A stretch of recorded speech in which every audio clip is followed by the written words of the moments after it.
and all the other Shri Vaishnav Vidyapeeth Vishwavidyalaya faculties, attendees, participants, and my dear friends. As Denise Whitley said, time and wealth are two precious assets that we don't recognize and appreciate until they have been depleted. With these words, I, Piyusha Pawar, student of MSc Food and Nutrition, semester 3rd, Shri Vaishnav Institute of Home Science, welcome you all on the second day of National Nutrition Week celebration 2022, a lecture series from September 1st to 7th. As Gillian Michael said, you can dramatically affect the expression of your metabolism and your biochemistry by the way you eat and the way you live. With this note, now I would like to invite Dr. Shweta Kiswani ma'am, Assistant Professor in Food and Nutrition Department, to introduce our today's eminent speaker, Dr. Preeti Shukla ma'am. Over to you, ma'am. Thank you so much, Piyusha. It's again a pleasure to invite and to introduce Preeti Shukla ma'am, because she's a renowned name in our MP and rest of the India. Because Preeti Shukla madam has done tremendous work when it comes to the clinical nutrition, and especially she's expertise in the bariatric surgeries patient.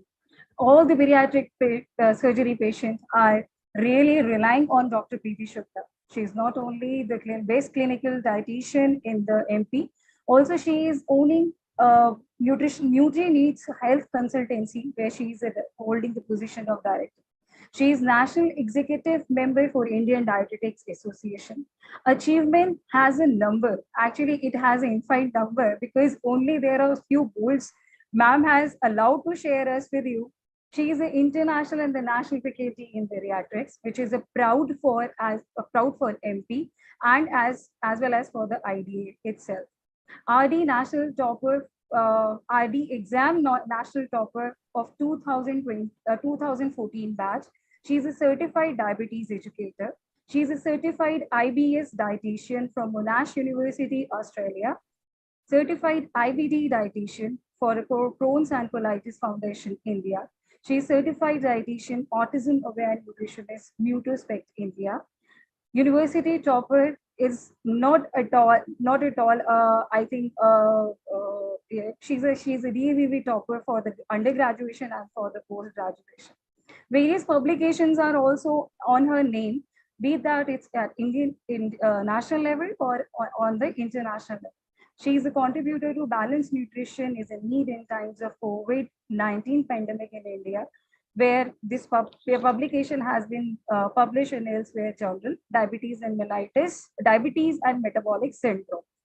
She has published number of papers. She has now given numbers of talks on and off. She's really busy in giving the talks without any personal gain except knowledge. So it is good to have you, Preeti ma'am, and we would like to thank you for giving your time for us to enlighten us on a very need of the hour topic, which is on the metabolic syndrome. Thank you, ma'am. Thank you so much, Shweta. Thank you so much, Deepali ma'am, for giving me this opportunity to present my views on, metabolic disorders and nutritional management of metabolic disorders. Can I share my screen? Yes, ma'am. Yeah.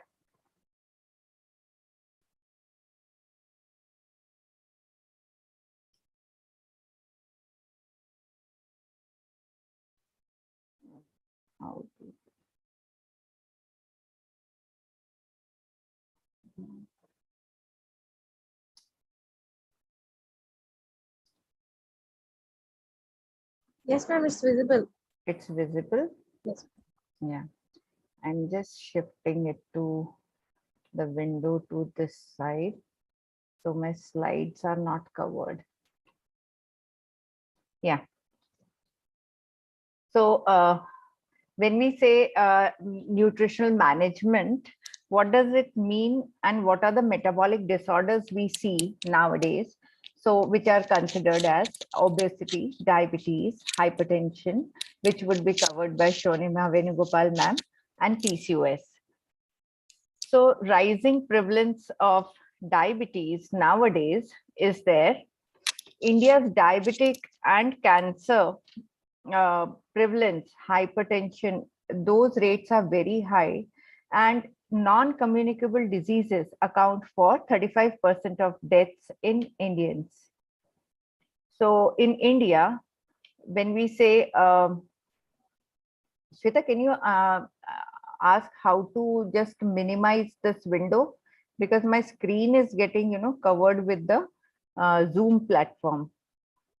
Okay. Just double click on the Zoom platform. Just double click. Mm.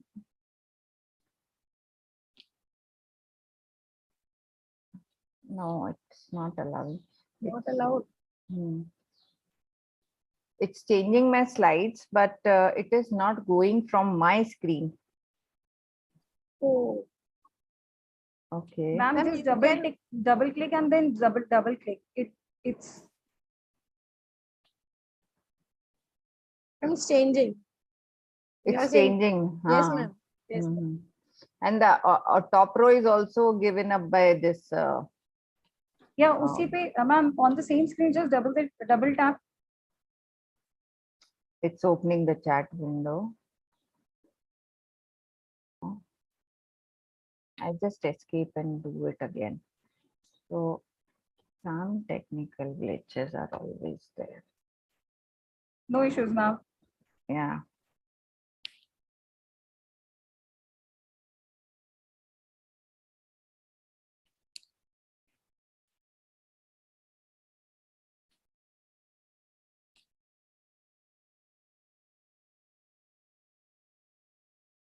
Mhm. Yeah, it's not going. Anyways, so South Indians, they develop diabetes 5 to 10 years early as compared to the Europeans, and have more rapid progression because of impaired glucose tolerance to diabetes. So WHO says, those facts and figures says cardiovascular disease accounts for 48% of deaths, cancers 21%, chronic respiratory diseases to 12%, and diabetes 3%. Much of the toll is in low and middle income countries, and this is where efforts must be focused. So globally, in India, in 2014, there were 11% men and 15% women who were diabetic. By 2025, we can increase to 18% in men and say somewhere 17% in women, 21% in women. So there are actually 135 million obese in India also, and we are covering obesity and diabetes in my talk. So what are the causes and contributing factors of obesity, and overview of it? So complex interplay of various factors are there. Food and activity. So consumption of energy dense foods, insufficient physical activity accounts for it. Behavioral, that means stress, emotional factors, and poor sleep. Medications, corticosteroids and antidepressants. Genetics, there are certain genetic factors which are accountable for this. Environment, obesogenic environment, like various physical, economic, political, and socio-cultural factors in an individual's environment, which either encourage or inhibit healthy dietary and physical activity patterns. Then health conditions like endocrine disorders, Cushing syndromes, PCOS, these are all the complex and contributing factors towards obesity and diabetes. So how does one develop obesity and overweightness? So long-term excessive energy intake leads to obesity, like whatever the calories we gain in a day, if they are always very high, then you are going to store those in the form of fat. Excess lipids, especially triglycerides, gets deposited in a skeletal muscle, liver, and other organs of the body, is stored primarily in subcutaneous adipose tissue, which differ in their metabolic and physiological characteristics. Adipocytes, those are the main cells of adipose tissue, start increasing in number and size. Tissue remodeling occurs, and a number of inflammatory mediators, macrophages, and cytokines are released. A low-grade systemic inflammatory state occurs. So, theory behind adipose tissue. So when we say, okay, we need to see this, an excessive accumulation of body fat, mostly due to the imbalance between energy intake and expenditure, lies at the core of all these problems. Adipose tissue is not anymore considered a mere storage site for excessive energy or a means of thermal and mechanical isolation as it was some 20 years ago. We used to say that, oh, the more person obese is, the more insulation kind of thing he has, so he may not observe excessive cold because of the insulation. But adipose tissue is not the single cell which can be named as an insulation part of thing. Instead, years of intense research have brought upfront a picture of a highly active organ involved in numerous metabolic, hormonal, and immune processes whose products and reactions are able to act not only locally but influence also other organs and systems and play a crucial role in the whole body homeostasis. So as we say, where there are larger storage cells, larger fat cells, larger adipose tissues are there, the hormones also play a major role, and major endocrine hormones, all those which are related with your gynae problems, your androgens, those are all stored in the fat cells. So the larger number of fat cells one has, so the larger number of androgens are also there. So that is the reason for the PCOS nowadays. So adipose tissue is an endocrine organ that influences both glucose and lipid metabolism by releasing adipokines, pro-inflammatory factors, and free fatty acids, which impair glucose metabolism and muscle ATP synthesis, promote the synthesis of toxic lipid metabolites, and alter insulin signaling. Insulin acts on adipose tissue by stimulating glucose uptake and triglyceride synthesis, and by suppressing triglyceride hydrolysis and release of free fatty acid and glycerol into the circulation. So adipose tissue insulin resistance, that is the impaired suppression of lipolysis in the presence of high insulin levels, has been associated with glucose intolerance, and elevated plasma free fatty acid levels have been shown to impair muscle insulin signaling, promote hepatic gluconeogenesis, that means accumulation of glycogen on the liver, and impair glucose stimulated insulin response.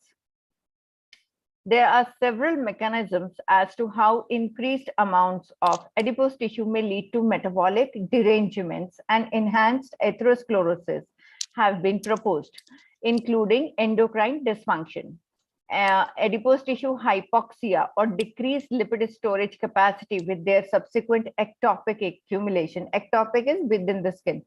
Under one of the most promising concepts integrating excess adiposity with type 2 diabetes mellitus and cardiovascular combinations include the development of local and systemic chronic low-grade inflammation characterized by increased infiltration of immune cells into adipose tissue and increased production and subsequent secretion of pro-inflammatory factors into the circulation. Now, this is something we should be understanding, that those who have higher adiposity, they have high grade of inflammation. That means there is always say some kind of pain, some kind of say infection, some kind of say disbalance in their hormones, which is due to the high levels of adiposity.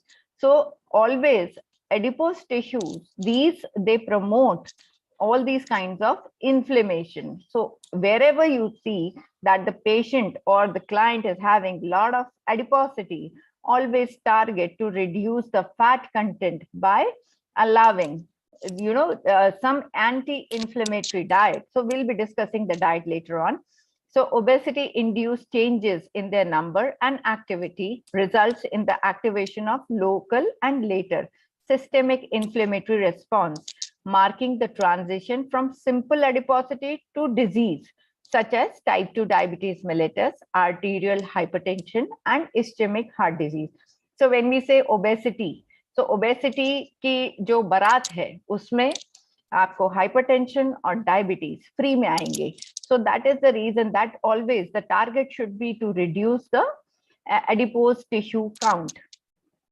So adipose tissue insulin sensitivity, several mechanisms have been identified related to crosstalk between adipose tissue, skeletal muscle, and liver. These mechanisms involve both increased fatty acid release and altered secretion of adipokines from adipose tissue. A major determinant of metabolic health is the ability of subcutaneous adipose tissue to store excess fat rather than allowing to accumulate in ectopic depots, including liver, that is the visceral fat, muscle and heart, or in epicardial, pericardial, and visceral fat depots, which promote the metabolic complications of obesity. So the higher the visceral fat content of the person, the higher the chances of him to become, into some kind of heart disease or say some kind of, disease, which will lead to disease. So visceral fat should be counted, and it should be made, say, viable, and the diet should be going in such a way that it allows the patient to reduce the amount of visceral fat, because if at all only the subcutaneous fat is being depleted, so again the patient is not free from getting into the disease. What are we trying to is to reduce the morbidity of the patient by reducing the visceral fat content. So those diets which promote visceral fat reduction should always be the first choice in these kind of patients. Intra-abdominal adipose tissue volume, that is measured by magnetic resonance imaging, that is MRI, which changes in central abdominal fat, CF, measured by DEXA, and anthropometric measurement, that is waist circumference. Nowadays, we also have some good machines, which, these are not so complicated and not so invasive. So by that also we can calculate visceral fat, subcutaneous fat in different sections, and we can see that how the patient is progressing in that. So what are cytokines? We said, okay, these are inflammatory markers. Those are IL, interleukin 1 beta, interleukin 6, TNF alpha. So these are all the anti-inflammatory cytokines, are a series of immunoregulatory molecules that control the pro-inflammatory cytokine response, such as IL-6, IL-10, IL-11, all these. So when we see obesity presents with significant complications, psychological, neurological, cardiovascular, pulmonary, genitourinary, gastrointestinal, cancers, metabolic, dermatologic, and musculoskeletal. All these kinds of complications, they arise out of obesity. So now we discuss diabetes and role of diet. So when we see, okay, eating patterns are like they're macronutrients, carbs, proteins, and fats. So no single ideal dietary distribution of calories among carbohydrates, fats, and protein for people with diabetes. Variety of eating patterns are acceptable for the management of type 2 diabetes and pre-diabetes. So there are certain diets, DASH diet, Mediterranean diet, and USDA food patterns. So emphasis should be on healthful eating patterns containing nutrient-dense foods with less focus on specific nutrients. So when the body does not produce enough insulin or does not use it properly, that is insulin resistance, pre-diabetes, and then type 2 diabetes is likely to develop. In other words, type 2 diabetes mellitus subjects develop hyperglycemia gradually due to a progressive loss of beta cells insulin secretion, with insulin resistance frequently being the underlying cause. The specific objective in management of diabetes is customized approach to achieve and maintain ideal body weight, to address and control blood pressure and lipid goals, prevent or delay complications of diabetes, educating the family members also regarding the right food choices. Emphasis should be on nutrient-dense foods rather than calorie-dense foods, emphasizing the importance of chew count. How how do you chew your food? You should be chewing it properly. So chew count also attributes towards your, say, diabetes lowering effect. Carbohydrate count and portion control. So carbohydrates less than 50% of the total calorie intake, low glycemic index foods and low glycemic load meals should be prescribed as combining high protein and high fiber foods that have low glycemic load. Protein intake should be 20 to 25% of total calories, where 50% should be of high biological value. Where weight loss is needed, slightly high protein intake will improve insulin sensitivity. Fats are essential components of diet. They should not be avoided. They should be consumed daily. Should be 15 to 20% of total calorie energy intake, where more than 10% of total energy from MUFA, less than 10% from PUFA, less than 7% from saturated fats, and nil trans fats. So dietary tips to improve glycemic control: a moderate calorie restriction of 500 to 700 calories from the usual intake, and an increase in physical activity by 30 to 45 minutes. Low saturated fat, low GI, and low GL complex carbohydrate foods should be given. Avoid whole milk and prefer skimmed milk. Prefer whole grain cereals, millets, amaranth, oats, barley, jowar, quinoa, brown rice, and pulses. Avoid refined carbohydrates like sugar, juices, jams, jellies, sugar candies, jaggery, honey, and chocolates. So limit intake of roots and tubers like potato, colocasia, yams, sweet potato, beetroot. Restrict intake of refined flour, maida in the form of biscuit, cake, pastries, noodles, and pasta. Follow a balanced meal with emphasis on protein-rich foods like pulses and curd. It gives good satiety and reduce the blood sugar spike. There are certain carbohydrate blockers also, which are age old are masalas. So fenugreek seeds, that is methi dana, may lower glucose, triglyceride, and cholesterol levels. Cinnamon, that is dalchini, is found reducing blood glucose levels, but avoid prolonged large dose usage as it may cause hepatotoxicity. Insufficient data to support the efficacy of beans, aloe vera, and bitter gourd. यानी कि करेले का रस पीने से diabetes ठीक होता है, इसके ऊपर कोई रिसर्च नहीं मिली है. Then there is a role of exercise in controlling diabetes. Regular exercise in form of cardio exercises like walking, running, jogging improves the skeletal lean muscles, which increase the uptake of glucose and reduce insulin resistance. Weight training sessions done 3 times a week improves the skeletal muscle mass, reduce insulin resistance, improves sensitivity, release endorphins, and improves muscle tone. When endorphins are released, elevates serotonin and dopamine, which elevates mood and keeps you active throughout the day. And then we discussed the diet in obesity. We always know what is obesity, affected population. So obesity is a complex condition, one with serious social and psychological dimensions that affect virtually all age and socioeconomic groups and threatens to overwhelm both developing countries. So contrary to conventional wisdom, the obesity epidemic is not restricted to industrialized societies. In developing countries, it is estimated that over 115 million people suffer from obesity-related problems. Nowadays, we see obesity in the lower income group children also. So that is really alarming. So complications of obesity are cardiovascular disease, type 2 diabetes, OSA, certain types of cancer, osteoarthritis, and depression. We all know causes of obesity are overeating, inactivity, genetics. So how do we regulate the weight? So if the calories ingested are equal to calorie burnt, it's weight maintenance. So if the calorie ingested are high and lesser amount is burnt, we have weight gain. Simple funda, the more intake, the higher the obesity. The environmental causes are high levels of physical activity that was required for food and shelter and transportation in yesteryears are not needed in this era.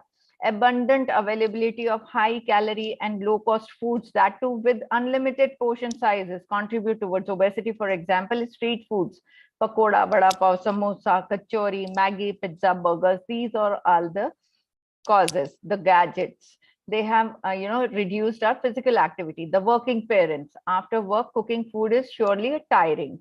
This is why the fast food restaurants and food parcel services are booming. High calorie, unhygienic, and unhealthy food is there for the convenience of the working mother. So can we ever go back? It is unlikely that we can ever go back in time by giving up these things. The need of the hour is to modify the environment to support and sustain specific behavioral changes in the population to help people maintain healthy weights. How to solve this problem? So changing environment cannot alone help find the solution to the problem. Need of the hour is to create awareness at individual level, at socioeconomic level, and at government level. So healthy eating pattern, a high fiber, high protein, low fat, low salt, and restricted sugar diet is best suited for weight loss. Emphasis on protein intake, that gives satiety. Emphasis on exercises to promote lean muscles and sustainable weight loss. So there are certain things which damage your metabolism. So don't damage your metabolism. It is a point where the metabolism is so suppressed that there is no way to lose any more body fat unless you starve to critical malnourished stage. Your body doesn't function the same way anymore. Your metabolic rate goes down so low that it produces more output than the energy it is supplied with. As a result, no weight loss. On the contrary, you start gaining weight at a diet where the calorie intake is much less than your maintenance calories. So this is called a yo-yo effect of dieting. So don't do dieting. We have to balance your food, and this is your plate where dairy, grains, protein, vegetables, and fruits, they are all included in your plate. So exercise and high protein. Basic reason of obesity is adherence to carbohydrates rich meal, which are from wheat and rice. Inadequate proteins in vegetarian diets, that is low consumption of milk, curd, paneer, dals, those are the pulses. Very low energy to exercise, hence obesity is there. Low levels of vitamin B12 and D3 also contribute to the inactivity, and hence there is obesity. So how do we maintain your weight, or how do we reduce? So high protein intake gives greater satiety. It has lesser hunger pangs. Lesser calorie intake will be observed once you have lesser hunger pangs. There will be a good energy to exercise. So protein foods require more energy to digest, that is higher calorie burn in digesting the food, and hence you will have weight loss. So we should be avoiding all the excuses. The shortage of time is there, pain in knees, it's boring, soreness post-exercise, leave it. It's time to encourage for exercise. For example, if every individual starts walking 30 to 60 minutes per day, he or she will spend around 150 to 300 calories. This will lead to loss of weight of 3 to 5 kgs in a year. So set realistic goals. Losing 500 grams to 1 kg per week is generally doable. Adhere to a healthy daily eating pattern. Eat variety of foods, including whole grains, vegetables, lean proteins, fibers, and fruits. Breakfast is necessary. That avoids overeating later in the day. Avoid sugary beverages and don't skip meals and fat diets. Those are very much in fashion. Do more harm than good.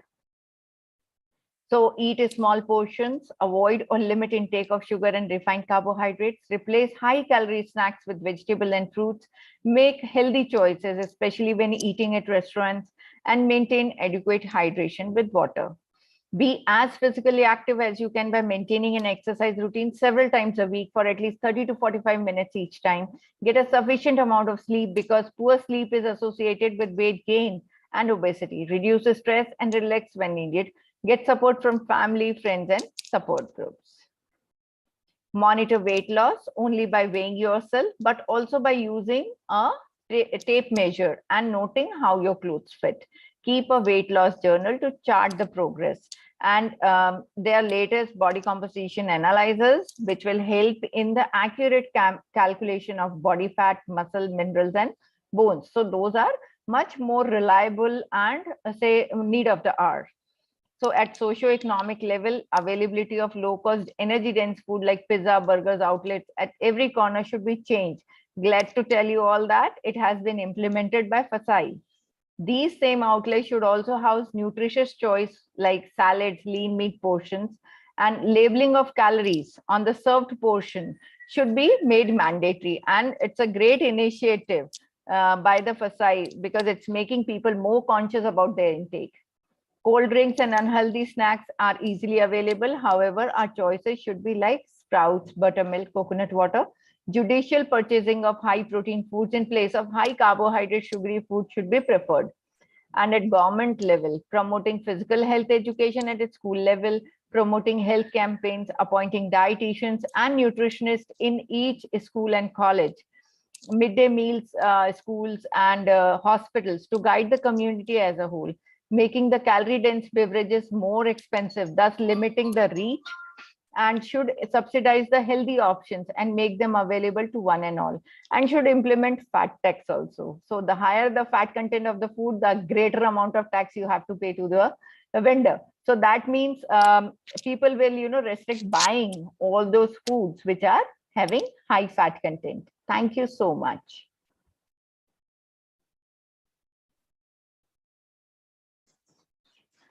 I took long. Yeah, thank you. Thank you so much, Preeti ma'am. Piyusha, unmute your mic, Pita. Yes, questions, please, ma'am. Questions are coming in question answer box too. Yeah. Okay. Yes. I request you, Tanzila, please start asking the question. Yes. I think there is some network issue. Piyusha, you take the questions. Okay. Tanzila, Tanzila, you are mute, Pita. I think there is a technical issue, ma'am. Piyusha, take questions. Okay. Yeah, I can read the questions. No, ma'am, sorry, we can take a lead on questions, ma'am. Okay. Ma'am, there are huge lot of questions from the student Yeah. itself. Yes, ma'am.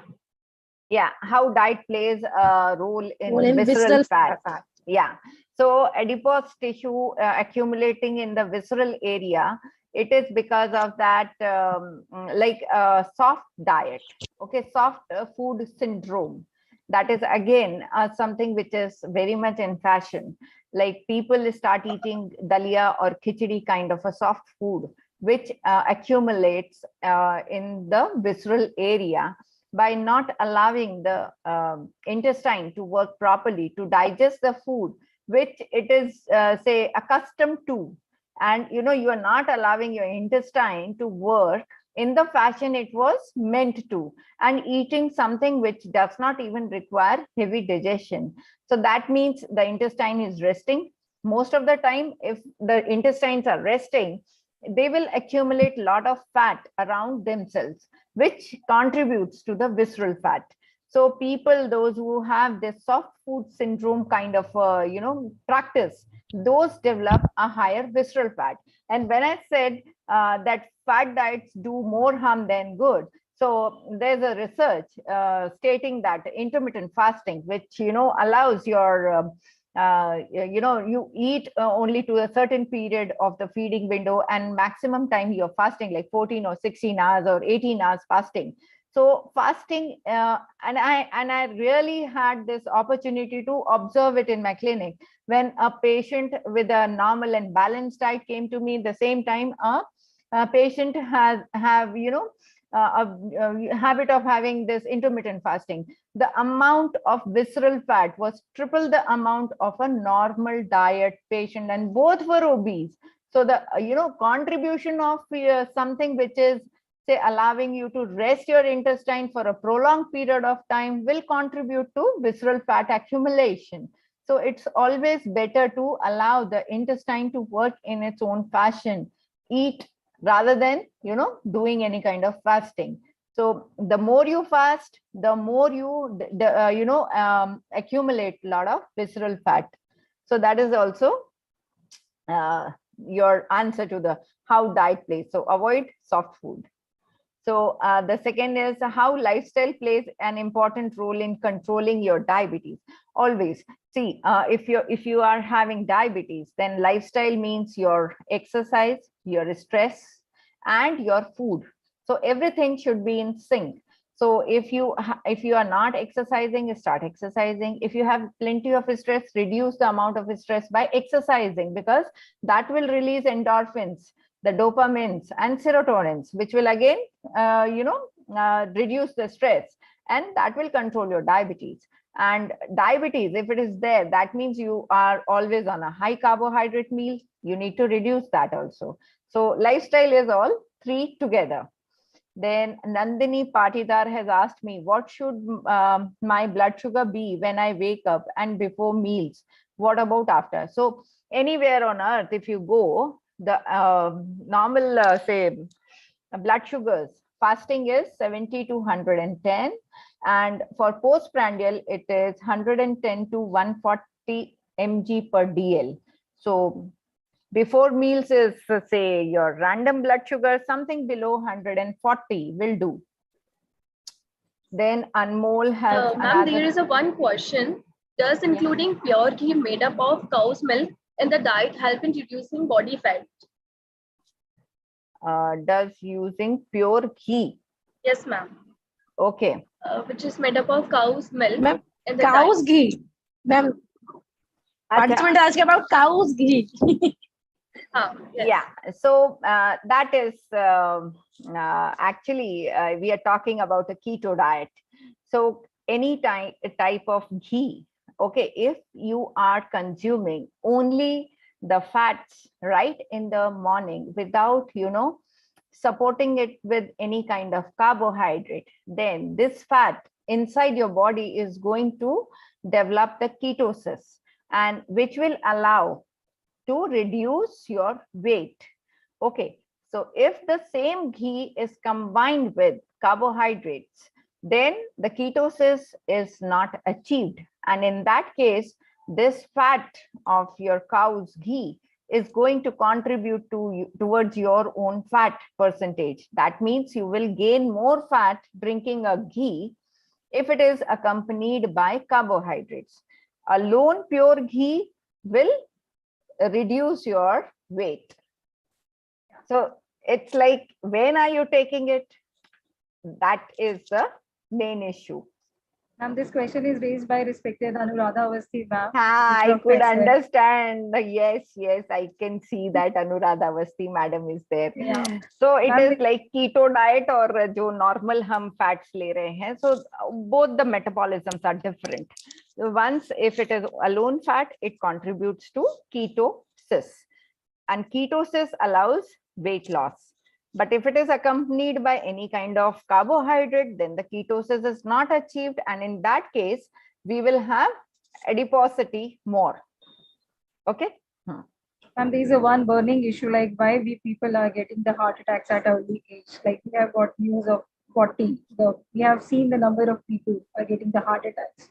This should be, So actually, some things are related. Few things can be, linked with this COVID virus, because that has certainly damaged the muscle part.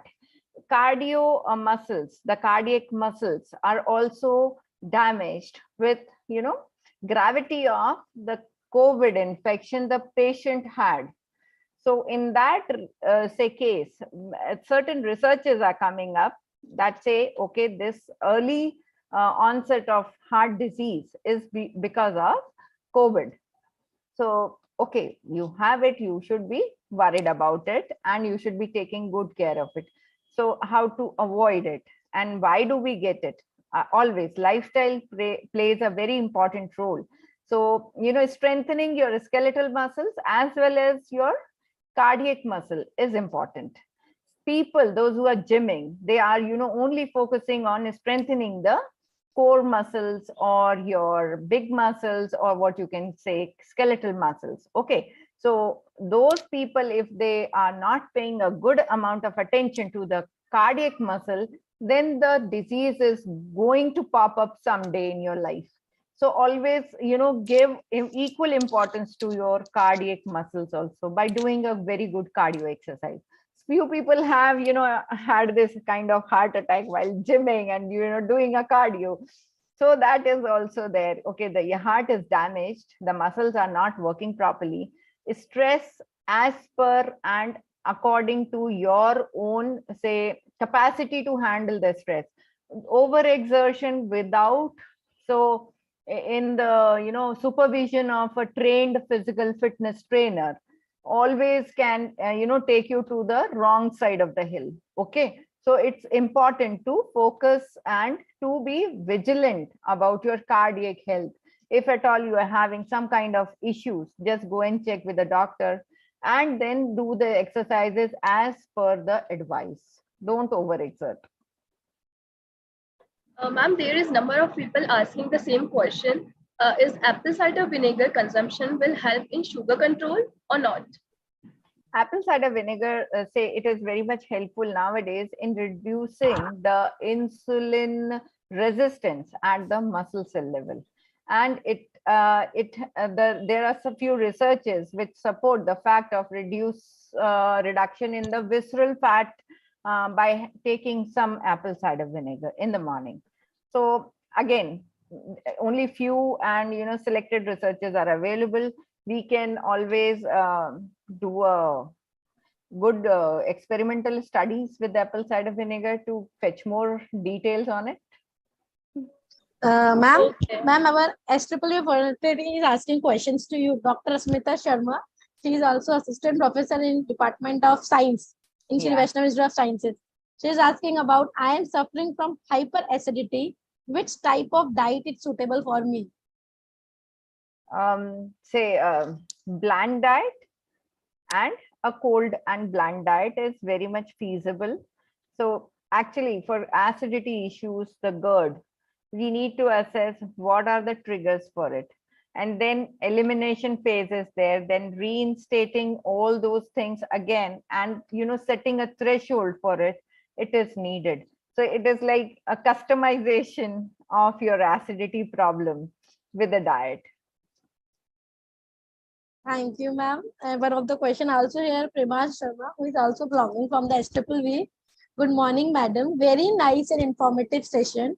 Could you please comment on DIP diet, DIP in capital, suggested by Dr. Biswaroop Roy Chaudhary. Nah. Beta, I am not that Gyani, I am saying. He is asking, it is really scientifically researched diet. Can we rely on it? Ma'am, some No. suggestions. No. Actually, the person who is promoting this DIY kind of a diet, he himself is a, say, quack doctor, having some kind of a degree from some gaon ki university with nothing so specific about it, but जिसका चल पड़ा और जो लोग उसको follow कर रहे हैं, भला हो, बस क्या कर सकते हैं. The same people, if they end up in some kind of disease later on, or the gravity of the disease worsen, then these people come back to the allopathic people again with derailed blood sugars, derailed your obesity, and having a lot of many complications. But the thing is, you cannot be giving because whatever is there is on a YouTube. I mean, something is not working with you, and you have not achieved the desired results out of the diet. How are you going to tell that person? Because it is on a YouTube. So the authenticity of his information is all fake. If he is trying to test your blood sugar and uske andar sucrose mila ke, and then it is testing and making a fool of all the people around, we saw some videos like that. So whatever fructose or whatever sucrose we are eating, it goes into the metabolism, it breaks down into metabolites, and then it is there in the blood in some other form. But शक्कर का पानी डाल के उसको test करोगे तो कैसे आएगा? It is with the blood. The machine is set for the blood, not for the sugar mixed blood. ऐसा थोड़ा होता है. And ma'am, this full form is the disciplined and intelligent person's diet. This DIP stands for disciplined and intelligent person's diet. This is nothing like DASH, nothing like keto, nothing else. This is suggested by Dr. Vishwaroop Roy. Yeah, and there are so many court cases going against him on making people the more into the morbid state that has increased. So people, those who followed the diets and have suffered serious kind of complications post diet, have sued him at certain courts. So long way to go for him. Thank you, Preman sir, for such a lovely question. Yes, anybody want to ask question in panel? Sonia Adipose, ma'am. I think Reman sir has raised a very right question, because we people are, like Preeti ma'am is agreeing on that. We people are really confronting with the quacks in nutrition industry. Yeah. Anybody There's want to so many question? quacks. Yeah. There are numbers Ma'am, of question, Preeti ma'am. We have to, like, it is a tedious task for us and my team to choose which question we should take and which question we should Yes, leave. ma'am. That's a huge questions we are coming. Questions Yeah. from the panel. I think some want to ask question. Sonia ma'am. No, I was just sitting in on, listening in awe. Ma'am gave such a wonderful presentation, and it was actually fun listening to all the way she was answering questions, taking questions. And I believe that you'll actually run out of time if you are going to, take up all the questions. So many questions for ma'am. Wonderful session, ma'am. Thank you so much. Shubhangini ma'am. Shubhangini ma'am. Technical team. Sadab sir. Not really. I Shubhangini don't ma'am, have any yes. questions to ask. It was a good lecture, and diabetes is a metabolic disorder which has been troubling all of us for a very long time, and is going to trouble us much more in the future also. Yeah. So I think what Madam rightly said is that we have to go by the scientific principles and not go by what quacks and what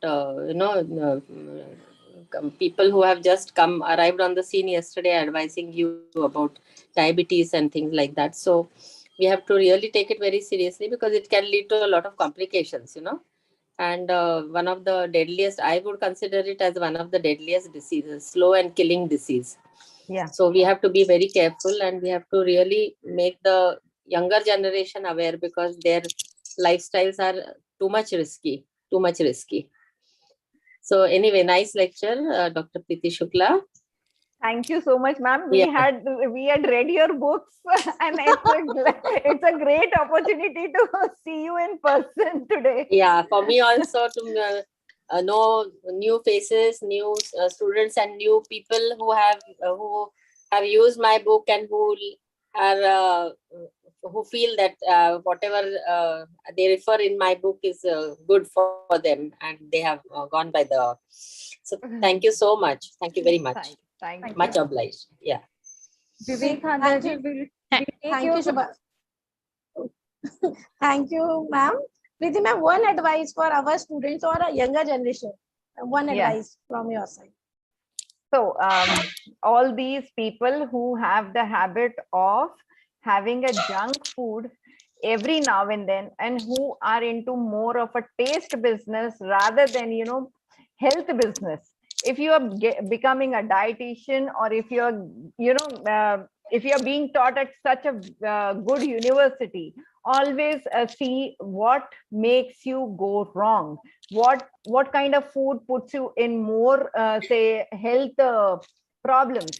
So always design your food in such a way that it is a complete and balanced food, rather than resorting to something which is temptuous, which is so much loaded with calories, and ending up into some kind of disease. What you eat today is your, say, base. So whatever the building, what you construct over it over the years, it's going to affect that. So it is your time to develop good muscles, good bones, and reduce the fat percentage inside your body, so there is less load of medical expenses later on your own self. So always eat healthy, eat balanced, and don't go and run for fast foods and fat diets. Thank you. Thank you so much, ma'am, for such an interesting session and valuable answers. Thank you so much, ma'am. Thank you. I am Tanzila Sheikh from BSc, third sem students from Food and Nutrition Department from SVIHS Indore.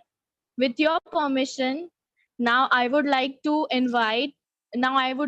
introduce Dr. Preeti Shukla ma'am, registered dietitian and director Nutri Needs Health Consultancy Indore, and Dr. Munira Hussain ma'am, professor of Mata Jijabai Government PG College Indore.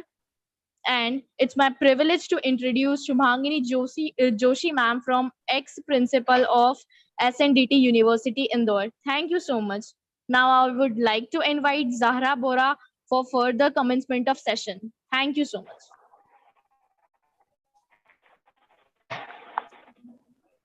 A very good afternoon to all and a warm welcome to Dr. Shubhagini ma'am, Dr. Munira Hussain ma'am, and our eminent speaker, Dr. Shomina Venugopal ma'am, Department of Food and Nutrition, Family and Community Science, and the Maharaja Sayajirao University of Vadodara. There are many ways to love your body, but fueling your body and needs nutrition.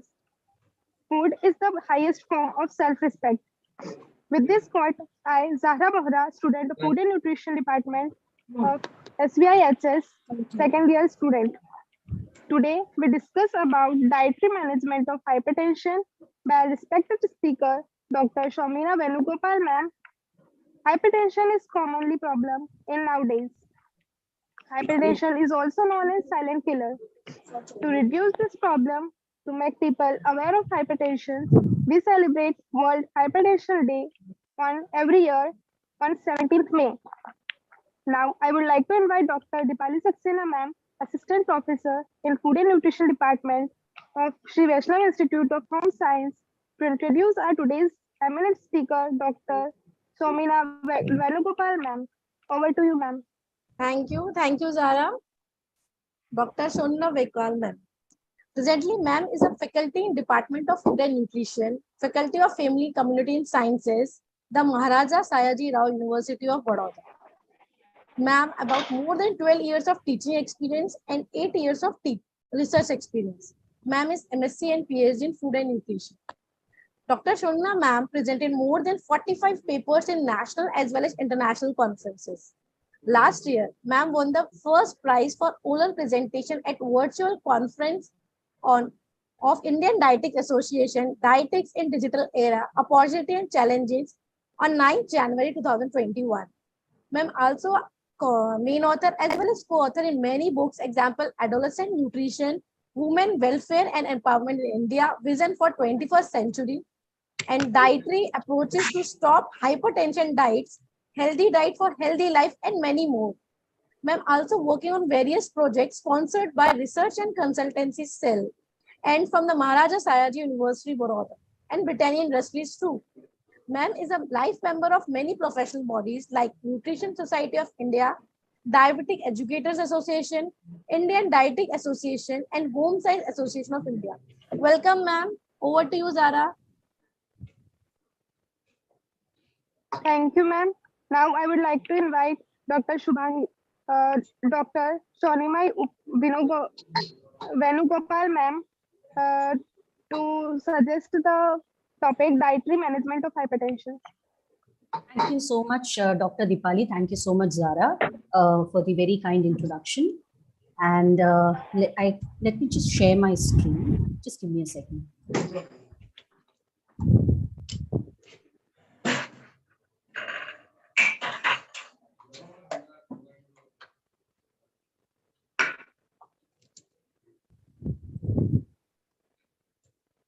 Is it on full screen mode? Is the screen visible? Yes, ma'am. Full screen mode and it's visible. Okay. So thank you once again. And I'm thankful to all the organizers also for inviting me and giving me an opportunity to share some of my views on the dietary management of hypertension. I'm Shonima Venugopal from the Department of Foods and Nutrition, Faculty of Family and Community Sciences, the Maharaja Sayaji Rao University of Baroda. Now, Zara made my job easier. She told us about what hypertension is. Still, I just included a slide on what hypertension is. As we all know, it's when the pressure, the force of that the blood is exerting on the blood vessels is more. That's when you call it high blood pressure or hypertension. And when the heart is contracting and pushing the blood out of the chambers, the force that is exerted on the walls of the blood vessels is called the systolic blood pressure. And the force that is exerted when the heart relaxes between the contractions, that's called the diastolic blood pressure. Now, the treatment guidelines from the Joint National Committee 8 report There is a slight variation. Instead of giving the classification, they've talked about when the treatment should begin. And for adults aged more than 60 years, they have given a cutoff of 150 as systolic blood pressure and 90 for diastolic blood pressure. And for all the other age groups, and it is 140 by 90 only. The American Heart Association guidelines are slightly more stringent. And like all of you know, I don't have to tell you, the normal levels are always 120 and 80 millimeter mercury. Now, globally, in 2021, the data shows that 1.4 billion people had hypertension, of which only 734 million knew that they were hypertensive. Now, of these 734 million, roughly 489 million people were actually receiving treatment for hypertension. And of these 489 million who were getting treated for hypertension, only 192 million had their blood pressure levels under control, which means that less than 1 in 7 persons or 7 people with hypertension actually had it in control. Now, if you look at data from India, this is the data from the Great Indian Blood Pressure Survey, which shows that around 30.7% adults in India, 23% women and around 34% men were hypertensive. The figures from India are similar to the global figures. In a national representative cross-sectional study that was conducted in adults aged 15 to 49 years, they found that of all the participants, of around roughly 7 lakh participants they had, only around 76% had been screened for hypertension once in their lifetime, of which less than 50% were aware of their diagnosis. And of the 44%, roughly 45% people who were aware of their being hypertensive, only 13% were receiving treatment for hypertension. And of the 13% who were receiving treatment for hypertension, a dismal 8% had their blood pressure levels under control. So we are worse than, if you look at the global scenario, we are worse. Now, why are we talking so much about hypertension? Like Preeti ma'am also told us that it is a major risk factor for many of the non-communicable diseases. High blood pressure or hypertension increases your chances for vision loss, a heart attack or myocardial infarction, heart failure, kidney disease, sexual dysfunction, stroke, and many other conditions. Zara also mentioned hypertension being a silent killer. Very true, because for many years, for many people, hypertension remains asymptomatic and they might not know that they are hypertensive, and it actually ends with a fatal stroke or a heart attack. So there is data from the Global Burden of Disease study, which talks about the risk factors that are associated with increased mortality or disability adjusted life years. And this is the data from India, which shows that among all the risk factors, if you look at high blood pressure, it led to around 16 lakh deaths. These are in actual absolute numbers, 16 lakh deaths. And high blood pressure was also responsible for more than 3 crore disability adjusted life years lost, according to the 2015 estimates. This is data for India.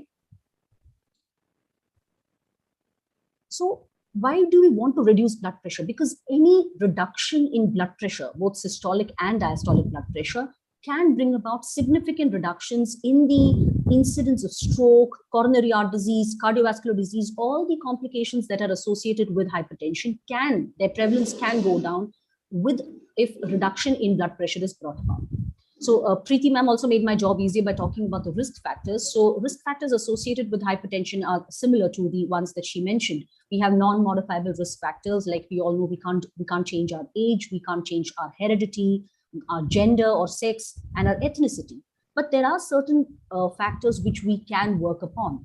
The modifiable factors like the body weight, smoking, alcohol consumption, exercise or physical inactivity rather, and an unhealthy diet, and with special emphasis, because we are talking about hypertension here, special emphasis on the salt intake.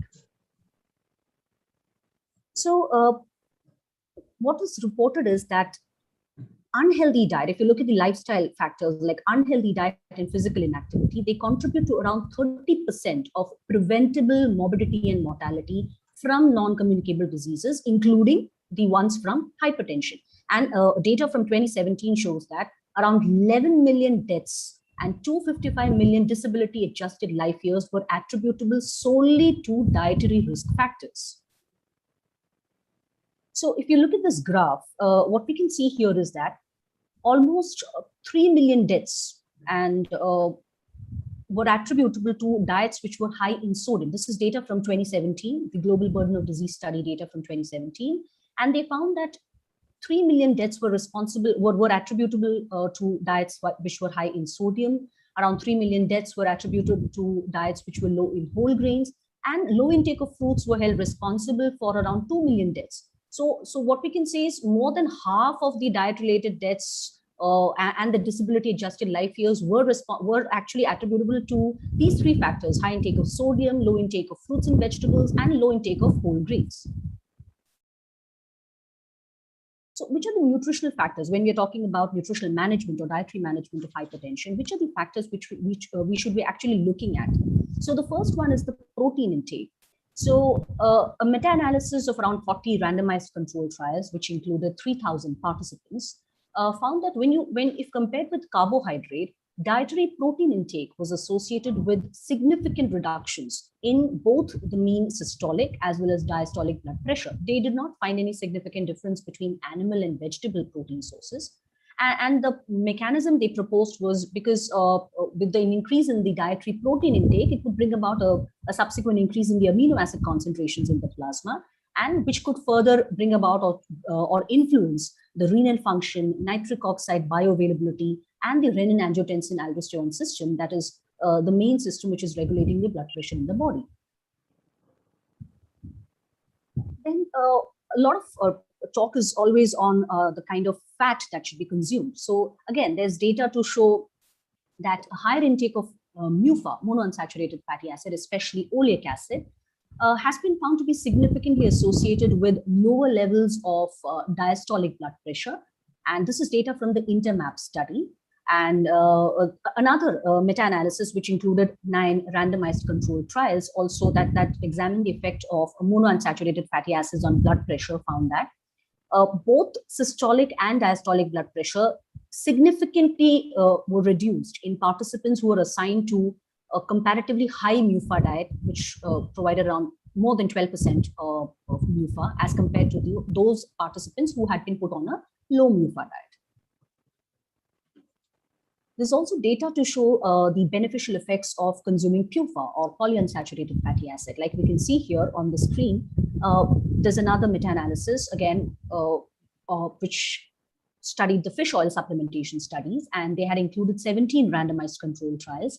And they also found that in 8 of the trials, which included hypertensive participants, they found a significant reduction in systolic and diastolic blood pressure.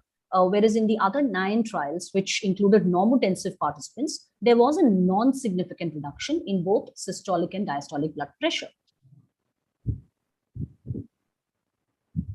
Now, the main culprit that we always talk about, reducing the salt intake. So there's this data that we have from India, studies that have shown that the salt consumption in India ranges anywhere from between 5 grams, approximately 5 grams, to 42 grams per day.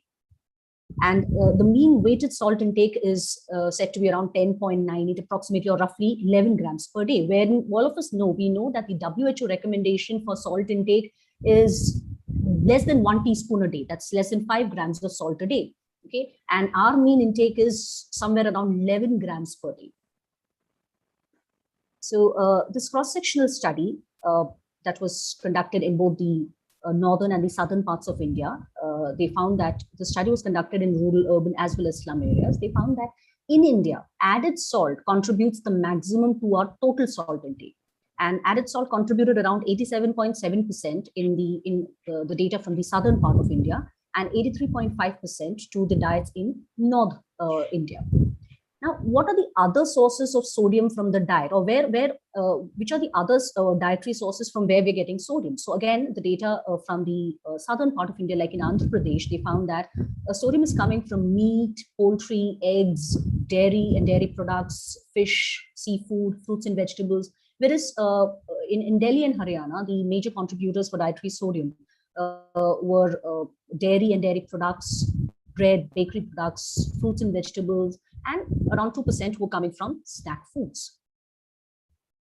So this is the data from the Chennai Urban Rural Epidemiology Study. And what they found was that when they compared quintiles of salt intake, they found that with an increase in the quintiles, if you look at the highest quintile of salt intake and compare it to the lowest quintile, we can see that both the systolic as well as the diastolic blood pressure was significantly higher in the highest quintile of salt intake, both for diastolic as well as systolic.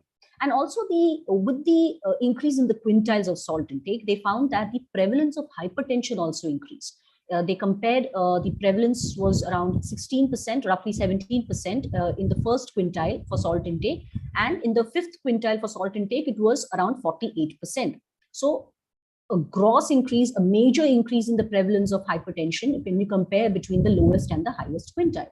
And they also found that even with normotensive subjects, with an increase in the quintiles of dietary salt intake, there was a significant increase in both systolic as well as diastolic blood pressure. And now what we can see here is that what they found in the same study, in the Chennai Urban Rural Epidemiology study, they reported that in those subjects who added extra salt to their diet, okay, so in those who added roughly more than 1 teaspoon of extra salt to their foods every day, they compared the prevalence of hypertension, and as we can see here, the prevalence is significantly more in those who added more than 1 teaspoon of extra salt into their food as compared to those who did not add any extra salt to their food. So the difference was 38.5% in those who added more than 1 teaspoon and 23.3% in those who did not add any extra salt to their food. So again, this is another, some more data from a pooled meta-analysis of 10 prospective studies, where again, they found that not only is the salt intake increasing the blood pressure, but it is also associated, because it is increasing the blood pressure, it is also associated with a greater risk of conditions like stroke and cardiovascular disease. So there's actually data to show that, and we know that how human, if you talk about how the human diet evolved. Okay, so we have evolved, the Homo sapien, or the human beings have evolved on basically a no added salt diet. Okay, if you look at the figure also, the diagram also, it shows that we were surviving on fruits, and then later on we progressed to other modes, other categories of food and other modes of cooking and all. So there's data that shows that the primitive people, they did not use a lot of salt, and they were quite free from hypertension also. So then what has brought about this change? Why are so many of us now hypertensive? So all of us know about the concept of nutrition transition, that especially in a country like India, we have, which has, in our country, the diet has undergone a major drastic change over the last couple of decades. And the intake of fruits and vegetables, unprocessed cereals has all gone down, while the consumption of processed foods has increased. Even Preeti ma'am talked about how we are moving more towards convenience foods. So the consumption of processed foods has increased. Now, this is some data from a study which used flame photometry to assess the sodium content. And these are all figures, but I would like to draw your attention to something like Bhujia Save. Okay, I'm not mentioning the brand name, but this is something that we all consume. Look at aloo bhujia. It is contributing around 1000 milligrams per 100 grams of aloo bhujia. Now, though they have mentioned the serving size is 10 grams, I'm sure nobody consumes just 10 grams of aloo bhujia. It's so easy to consume, you have fistfuls, or you have it in like a katori. And it's very easy to consume more than 100 grams. So even if you're consuming 100 grams, your consumption of sodium is around 1070 or 1000 milligrams, which is more than half of your whatever you're allowed in a day. When we say that when we said that the WHO recommends less than 1 teaspoon of salt, we are talking about less than 2 grams of sodium, or 2000 milligrams of sodium. So if you're consuming 1000 milligrams of sodium from just 100 grams of aloo bhujia, that's you're meeting 50% of your requirement is done with that just one bowl of aloo bhujia. Or moong dal. Look at moong dal. Moong dal is 2000 milligrams. It's so easy to consume. Moong dal, 100 grams is very easy. Even if you have 50 grams, you're consuming, you're again meeting 50% of your requirement for sodium. This is data from some ready to cook mixes. So you have like an upma breakfast mix and noodles. Again, look at the amount, 2000 milligrams per 100 grams. So this is going to meet your entire, whatever is your requirement for the day is going to be met if you just consume a packet of noodles. And these are the ready to eat, heat and eat kind of foods. So anything that you consume, 100 grams is very, very less. If this is ready to eat, if you consume even 100 grams, you're meeting 1/4 of your requirement just from consuming 100 grams of palak paneer or pav bhaji, whatever is ready to cook. So this is some data. Like I said, they've done it using flame photometry. They've looked at the sodium content in these processed foods. So because of the relation that we saw between salt, how salt intake is increasing blood pressure levels, and how it is also associated with cardiovascular disease and stroke, how it is increasing the risk for cardiovascular disease and stroke. So globally also, this is the picture is quite similar globally also. So all member states of the World Health Organization, including our country, they have set a target that they would want to reduce. They actually want to bring about a reduction of 25% in the mortality related to non-communicable diseases. So they have set a target that 30% reduction would be brought about in the population intake, population salt intake, so that the blood pressure and non-communicable disease mortality can go down by around 25%. Now, why are we talking about reduction? Because there have been studies which have shown that if you bring about even a modest reduction in salt intake, it can result in significant reductions in blood pressure. So like data here from this meta-analysis, which included 34 trials, show that a modest reduction in salt intake for 4 or more weeks could bring about a significant fall in blood pressure in both hypertensive and normotensive individuals. And more was the reduction in salt intake, it could result in probably greater falls in both systolic and diastolic blood pressure. All right, then the next nutrient that we'll talk about is potassium. So again, there have been studies which have shown that potassium supplementation has resulted in significant reductions in both systolic and diastolic blood pressure. And they have found a dose-response relationship between the potassium intake and the reduction in systolic and diastolic blood pressure. So the more was the intake of potassium supplementation, the greater was the fall in diastolic and systolic blood pressure. So the mechanism that they have proposed is that potassium can bring about the smooth muscle relaxation and therefore bring down the peripheral resistance and also increase the urinary sodium excretion. Now, more than looking at just sodium or potassium alone, if you look at the sodium-potassium ratio, they have found that it has a stronger effect on the risk of cardiovascular disease. So like this meta-analysis of 5 randomized controlled trials, they found that if you compare a lower urinary sodium-potassium ratio to a higher urinary sodium-potassium ratio, they found that the lower is the ratio, sodium-potassium ratio, it is associated with significantly greater reductions in both systolic and diastolic blood pressure compared to a higher urinary sodium-potassium ratio.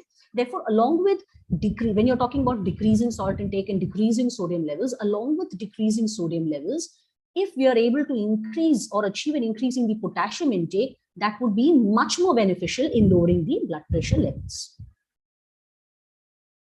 Then there are other nutrients which are beneficial for blood pressure, including we have magnesium. So magnesium intake has also been found to bring about reductions in both systolic and diastolic blood pressure. So there's this data which showed that 100 milligram per day increment in the magnesium intake is associated with a 5% reduction in the risk for hypertension.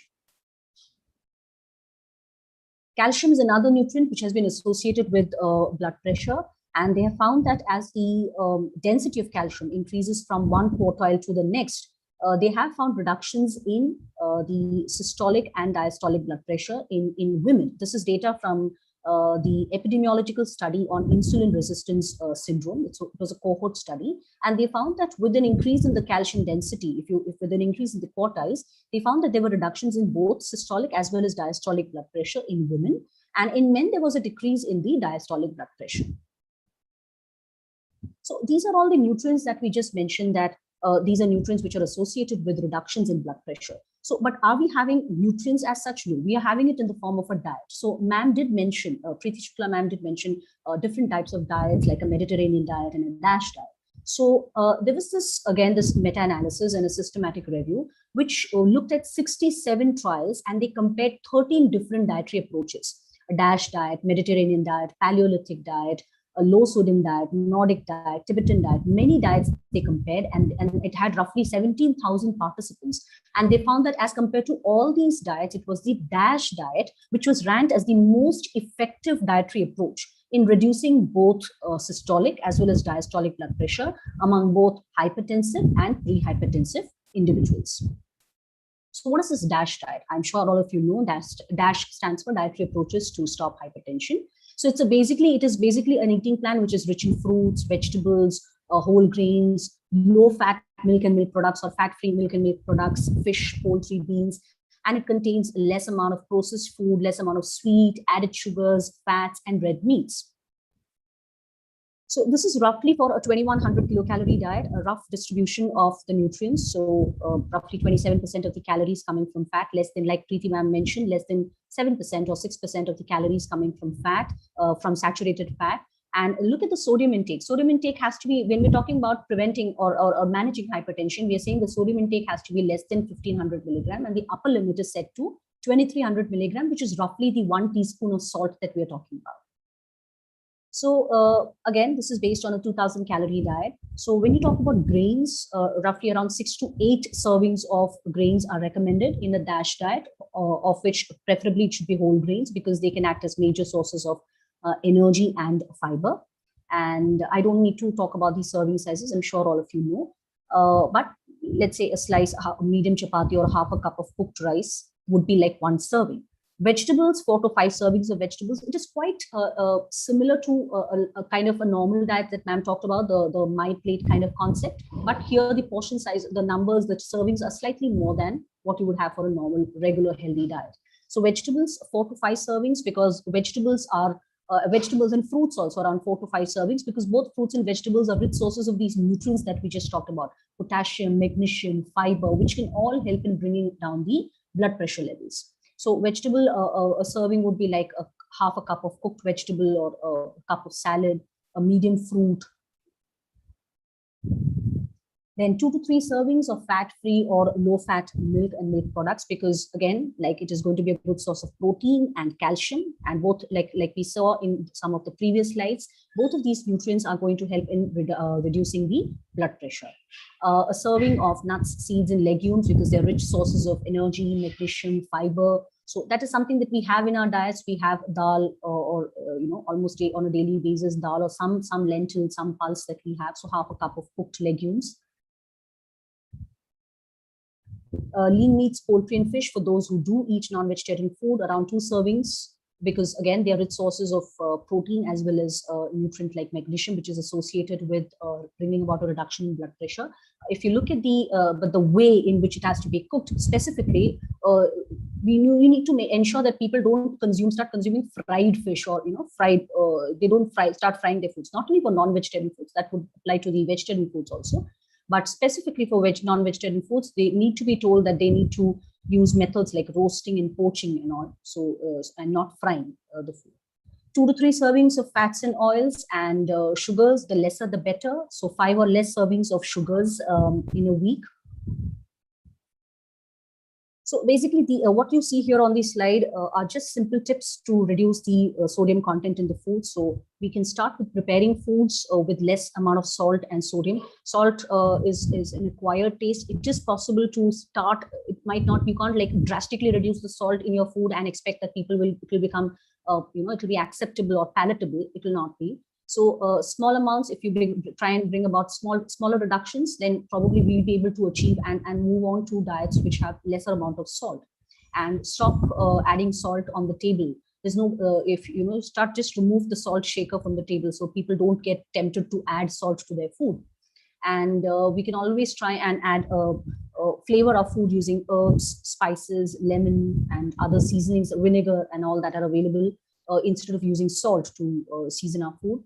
And avoid using sodium bicarbonate or baking soda, and these things we can do. Now, most of the sodium in our diets these days is coming from processed food. So like we saw those ready to eat packages and ready to cook packages, most of it is going to come from the processed food. So it's always very important to tell people that they need to they need to learn how to check the food label, because the food label would tell us how much sodium is present in a particular food product. So they need to be taught how to read the food label. So all these foods, which looks very good on the screen, this is, I think, lunchtime. So, foods like chutney, chips, popcorn, salted nuts, processed cheese, baked products like breads, cakes, pastries, all that yummy food that's there on the screen is all going to contribute to higher intakes of sodium. And so these are the foods that need to be restricted. We cannot be avoiding it completely, but they need to be restricted. For those who are hypertensive, they need to be avoided. But I'm talking for the students. Don't think that you need to completely avoid. You can have them, like ma'am said, sparingly, or maybe like once in a month or something, you can have such foods. So there are some salt substitutes are also available in the market. So these salt substitutes, they have a reduced amount of sodium. And because the substitution, they have substituted sodium chloride with, they've used potassium chloride or magnesium sulfate in place of sodium chloride. More often than not, it is potassium chloride. However, it is very important that before any kind of salt substitute, it should only be used under medical supervision, unless and until the doctor tells you or your dietitian recommends it to you. Do not use any such product, because in people who are prone to hyperkalemia, or who have, say, chronic kidney disease or diabetes or heart disease, there is always a chance for hyperkalemia. And because these salts have lower amount of sodium, they have higher amounts of potassium as compared to the regular table salt. And also there is a need to create awareness about these. Instead of just before starting to use such things, people should know about these products that are available in the market. There was a survey conducted in India among doctors, and they just that was to assess their knowledge and awareness about low sodium salts. Unfortunately, that study showed that 71%, more than three-fourths of the participants, did not know about their doctors. They did not know about the contraindications of these low sodium salts that are available in the market in patients with severe renal disease and cardiac problems. So I'm not saying that this is going to be the situation everywhere, but as responsible citizens, we should know how to read the food label, and to know, and also it is very important that on the food label, such this kind of information is provided, that those who have a particular condition, they have a heart condition, or they have chronic kidney disease, they should be consuming this product with caution, or only under medical supervision. So that kind of information has to be, or a disclaimer has to be given on the label of the product. Though there have been positive results seen with such salt substitutes also. This is I'm just giving an example here. This is an open label data from an open label cluster randomized control trial from China, which included 20,000 participants. And they found that as compared to the regular salt, the rate of stroke as well as major cardiovascular events and death was lower in the salt substitute group, which had 75% of sodium chloride, as opposed to the 100% in the regular salt. And even the adverse events due to hyperkalemia were not significantly different between the two groups, between the salt substitute group and the regular salt. Now, a lot of, like somebody asked a question about apple cider vinegar, a lot of alternative approaches are being used by people to lower blood pressure. Now, there are so many of them. In the interest of time, I have kept only a few, but some of them are like tea. There has been research which has shown tea is rich in polyphenols like catechins and tannins, and due to the antioxidant action of the biological bioactive compounds, the hypotensive action is brought about. Because of the antioxidant action, it increases brings about a reduction in the oxidative stress and increases the bioavailability of nitric oxide, which results in that vasodilatory action, and thus helps in relieving the blood pressure. And there have been trials in hypertensive patients where they have found that consuming an extract from green tea for a period of 3 months, it was found to bring about a significant decrease in the systolic as well as diastolic blood pressure. Garlic, which has allicin as a bioactive compound, and the antihypertensive mechanism of garlic is thought to be, or purported to be, due to the angiotensin converting enzyme inhibitory effect and the restriction or the reduction in the synthesis of vasoconstrictors. And then there is some research evidence to support this. There was a systematic review of randomized controlled trials which found that in the garlic group, the subjects in the garlic group, they had significantly lower systolic as well as diastolic blood pressure as compared to the other group. Another product that is used or regularly consumed by people for reduction, or thought to bring about a positive reduction in blood pressure, is beetroot. which is considered to be a nitrate accumulating vegetable. And it could be, there are study results to show that it could be used as a strategy to reduce the blood pressure in the hypertensive people. So like Preeti ma'am showed the plate, the my plate concept. Similarly, ICMR has also brought about this plate here for Indians. So it is quite similar to the one that we saw previously. So, and why I have kept it here is because this is quite akin to the DASH diet that we've been talking about, where we are talking about increasing the consumption of fruits and vegetables, whole grains, and the kind of servings that are mentioned for this kind of a plate are quite similar to what we discussed for the DASH diet concept.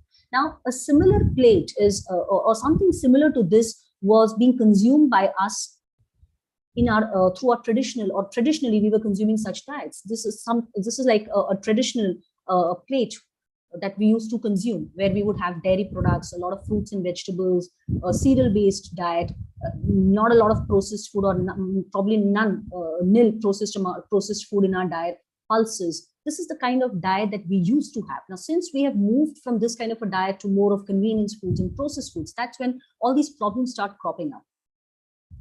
So what are the advantages of a traditional diet? A traditional diet fulfills all the dietary recommendations that we talked about. It has more of complex carbohydrates, less of free sugars, less of total fat, saturated fat and cholesterol. It's rich in fiber, antioxidants, and the vitamins that we talked about. It brings about early satiety, so that feeling of fullness is there. So we need to promote the adoption and consumption of traditional diets among people. So these are just some, this is like a ready reckoner, or a simple tips. Instead of whole milk, like we talked about the DASH diet, we are saying that we should be going for low fat or fat free milk and milk products. So instead of whole milk, opt for skim milk. For fruit juice, instead of fruit juice, opt for a whole raw fruit.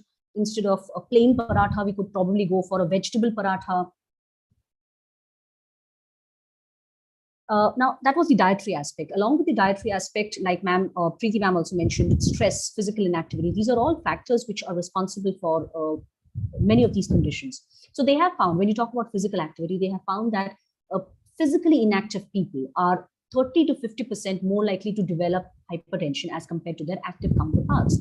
Now, physical activity has a whole lot of advantages. Like ma'am talked about the release of endorphins. It also helps in elevating good cholesterol, that is high density lipoprotein cholesterol or HDL cholesterol, and helps in prevention of the chronic diseases like diabetes, high blood pressure, heart disease, osteoporosis, arthritis, and will always help in maintaining the ideal body weight by burning the excess calories. So the recommendation also, like ma'am mentioned, is around 30 to 45 minutes of moderate intensity physical activity every day of the week, or at least 5 days of the week, should be enough for a healthy lifestyle.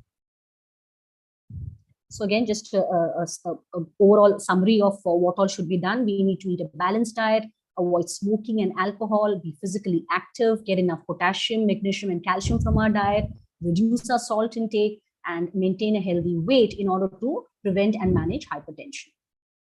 So eating healthy, clean, and nutrient-rich food will fill your body with energy, nutrients, antioxidants, all the vitamins and minerals that we talked about, and everything will be nice, and all the cells in your body will be very happy, and they'll be saying thank you to you. Thank you very much.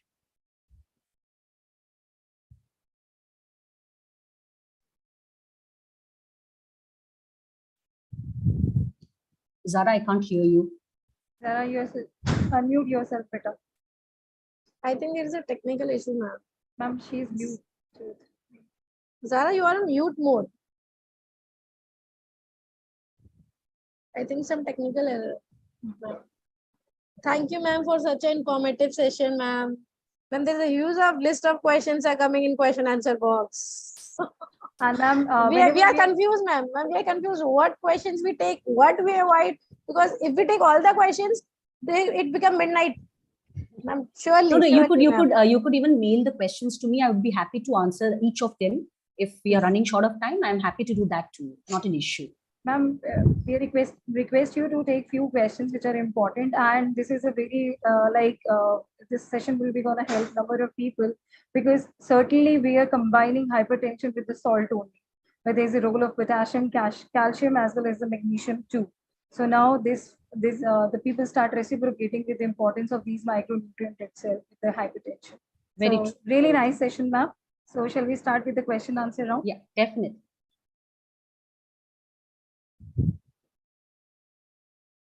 Ma'am, there's a question from Shibulu Manasa.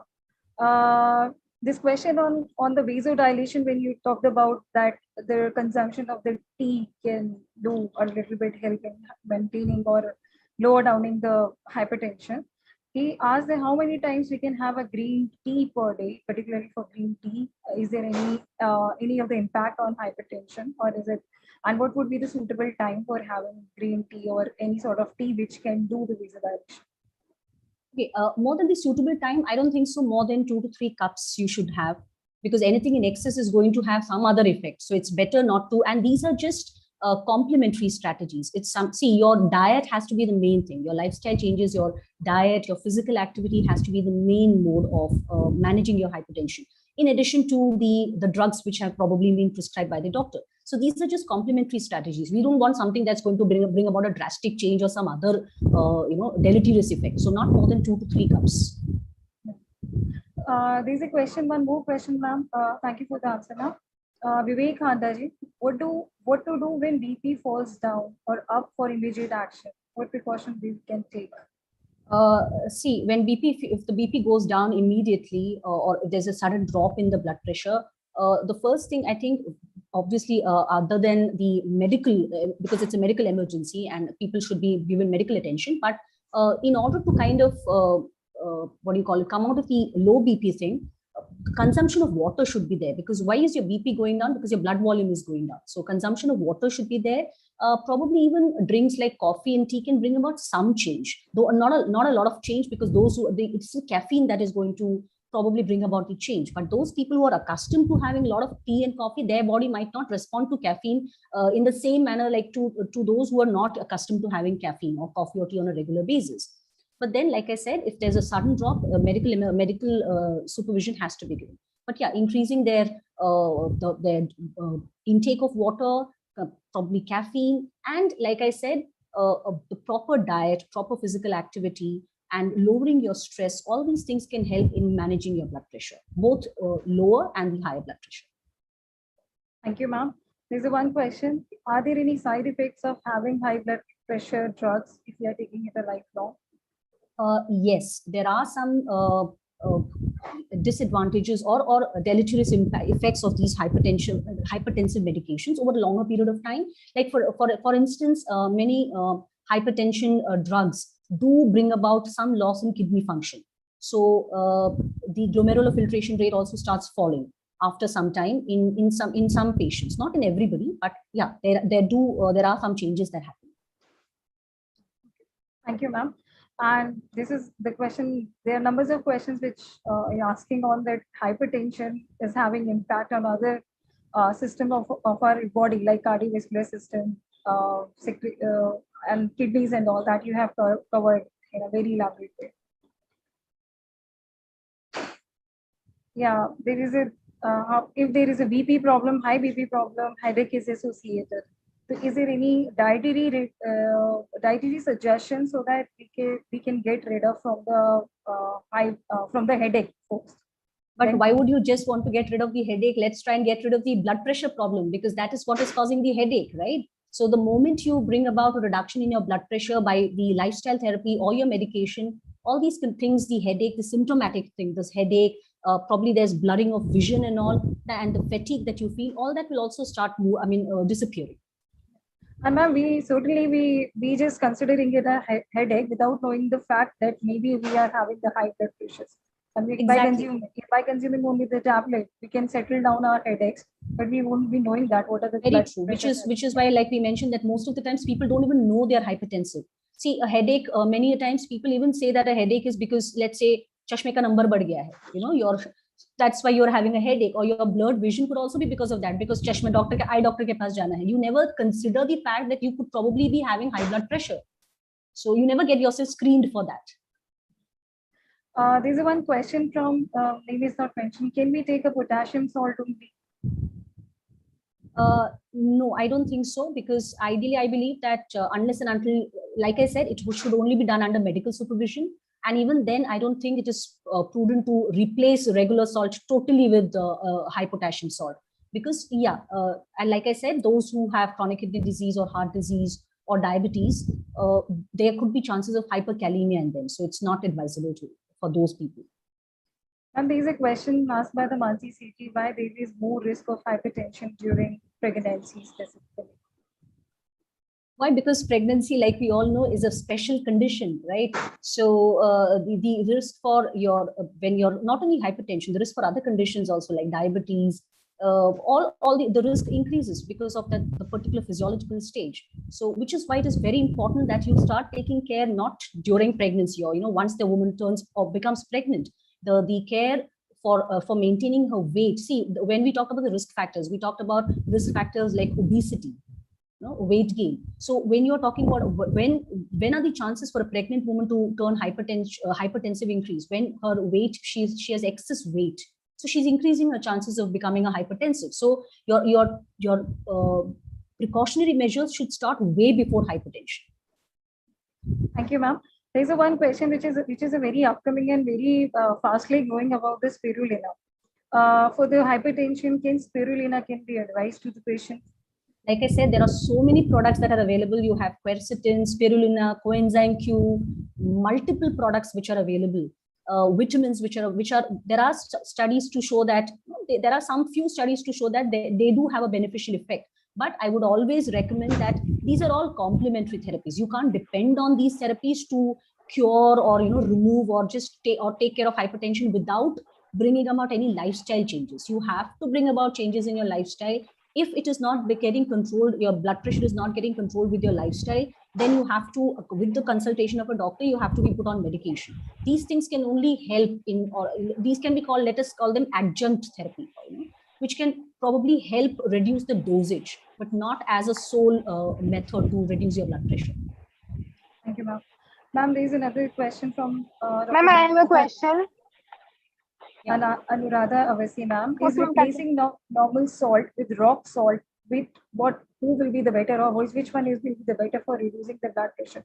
I think, ma'am, just give her one or two liner more elaborately about the salt. Basically, people are as we are concerning about the oils, all people are confused about the salt itself.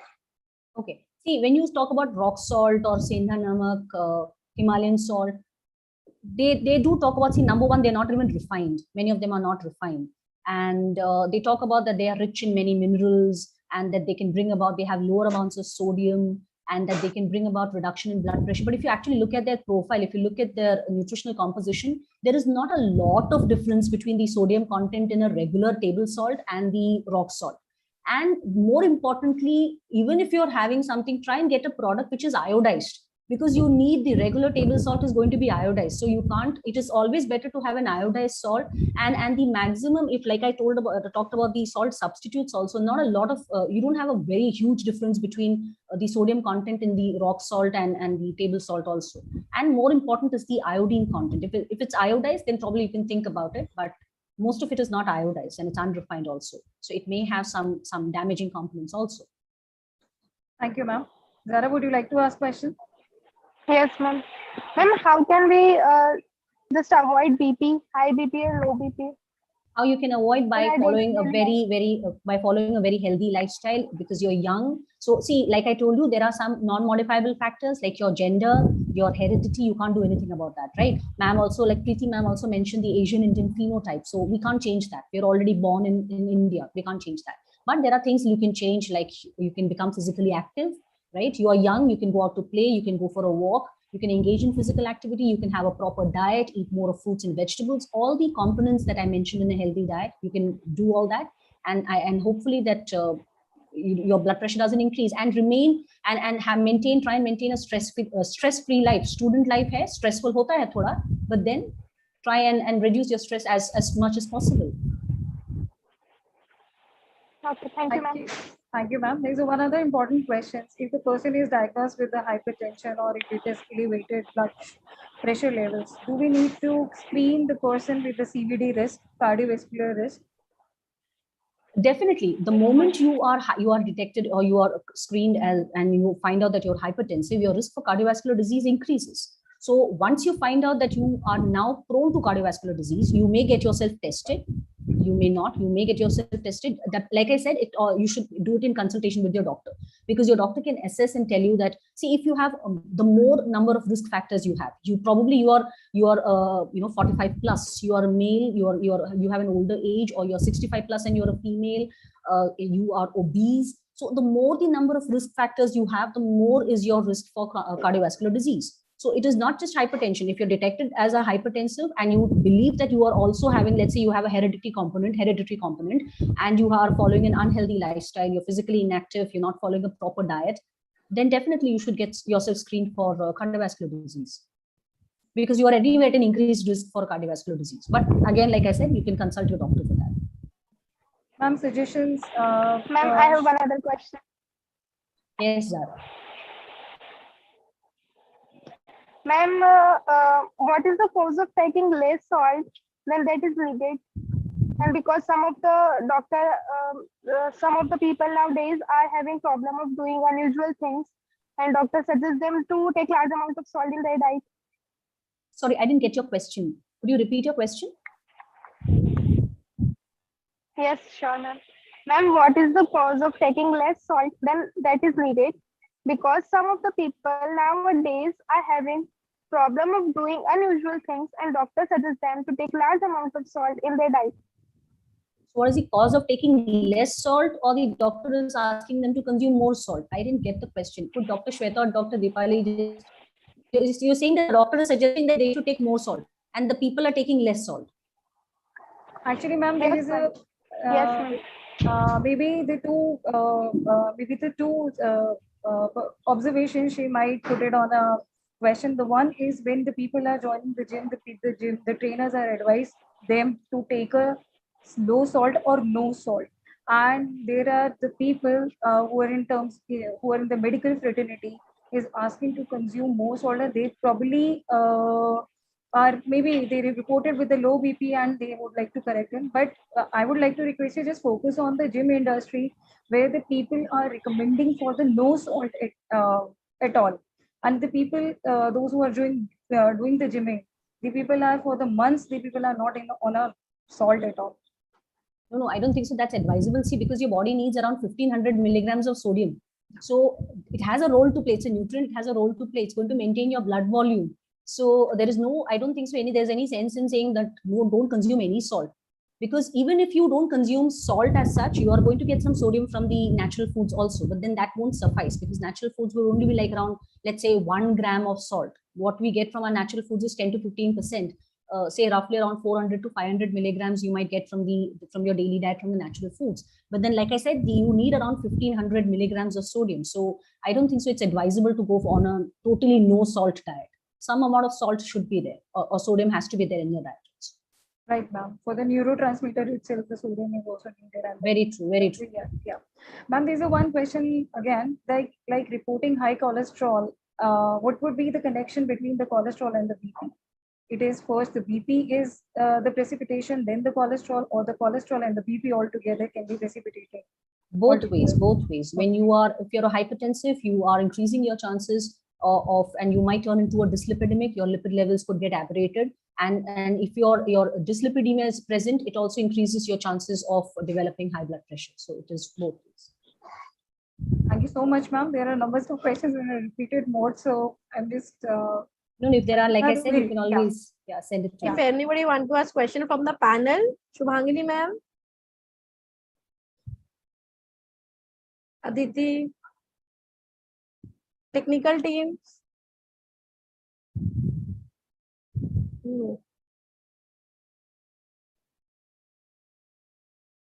Thank you so much, ma'am. Thank you so much, ma'am, for the wonderful session. Piyusha, you're going to take a lead. Piyusha. Ma'am. Before Piyusha comes on, Piyusha comes on, just a second, I would again love to thank the organizers, especially Dipali ma'am and Shweta ma'am, for having invited me over and given me this opportunity. And it was lovely because you have students also, and like Zara and Piyusha, and they're also interacting. There's a live interaction. So it was lovely connecting with you all. And I hope this association continues. Sure, ma'am. Sure. Certainly, ma'am. Thank you, ma'am. Thank you, ma'am, for sharing your ideas on hypertension and answering all our questions. Thank you so much, ma'am. Now we will meet on Monday on 11:30 with our another meeting speaker, Dr. M.G. Shubharao, National Institute of Nutrition, Hyderabad. The topic of Monday's session is nutrition, communication, and configuration. Thank you all for attending the session, and I would like to end the session. Thank you, ma'am. Thank you. Thank you, ma'am. Thank you, ma'am. Much, ma'am. Thank you all. Thank you, audience. Thank you all the audience for attending this program. Feedback link is posted in your WhatsApp group. Okay? Can I leave now? Yes, ma'am. Yes, ma'am. Thank you so much. Yeah. ma'am. you. Bye. Thank you, ma'am.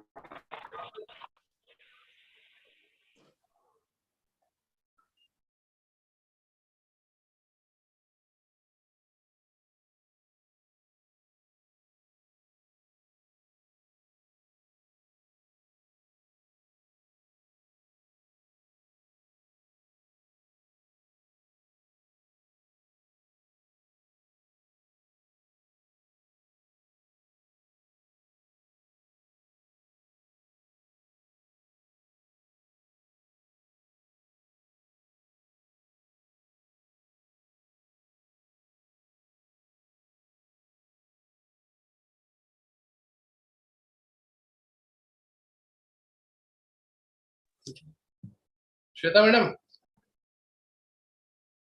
Yes, sir. हो गया खत्म क्या अभी Yes, sir. Lunch break Yes, हुआ sir. Yes, sir. Yes, sir. It's finished. Thank you, sir. ठीक है